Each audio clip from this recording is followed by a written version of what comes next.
خبر شامل کرتے ہیں اسلام آباد سے۔ انتخابات قریب آتے ہی پاکستان پیپلز پارٹی اور مسلم لیگ نون کا ایک دوسرے کے خلاف بیانات دینے کا معاملہ۔ وزیر اعظم شہباز شریف نے پارٹی رہنماؤں کو پیپلز پارٹی کے خلاف بیان دینے سے روک دیا۔ دنیا نیوز کی رپورٹ کے مطابق شہباز شریف پاکستان پیپلز پارٹی کے ساتھ اختلافات کے حق میں نہیں، دونوں جماعتوں کے درمیان گزشتہ روز مذاکرات میں بھی بیان بازی روکنے پر بات ہوئی۔ یہ بھی بتایا گیا ہے کہ نون لیگ پیپلز پارٹی کے جارحانہ رویے کے بعد لچک دکھانے پر تیار ہے۔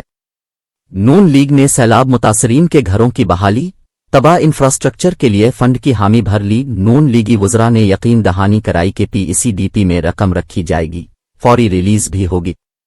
وزیر اعظم نے کہ بی فیڈر کے لیے دورہ کراچی میں رقم دینے وعدہ کیا تھا۔ سندھ حکومت نے مطالبہ کیا کہ وہ رقم بھی بجٹ میں حصہ نہیں بنائی گئی، وہ پیسے بھی فراہم کریں۔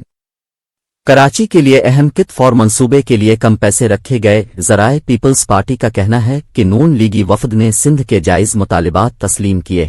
PP وزراء نے موقف اپنایا کہ اب ہم اتحادی ہیں، اس کے باوجود یہ زیادتی ہو تو کیسے چپ رہیں۔ پارٹی قیادت کا واضح پیغام ہے، سندھ کو اپنے حصے کے منصوبے کے لیے رقم دی جائے۔ خیال رہے کہ پیپلز پارٹی اور نون لیگ کے سندھ کے سیلاب متاثرین سے متعلق مذاکرات میں پیپلز پارٹی نے نون لیگ کو اپنے تحفظات سے آگاہ کیا تھا۔ PP وفد نے کہا کہ اہم اتحادی ہیں، سندھ حکومت کے تحفظات دور ہونے چاہیے، سیلاب متاثرین کی دیکھ بھال بھی ہماری مشترکہ ذمہ داری ہے۔ وفاق سندھ کے سیلاب متاثرین کے لیے الگ بجٹ رکھے، پیپلز پارٹی نے وزیر خزانہ کو بتا دیا۔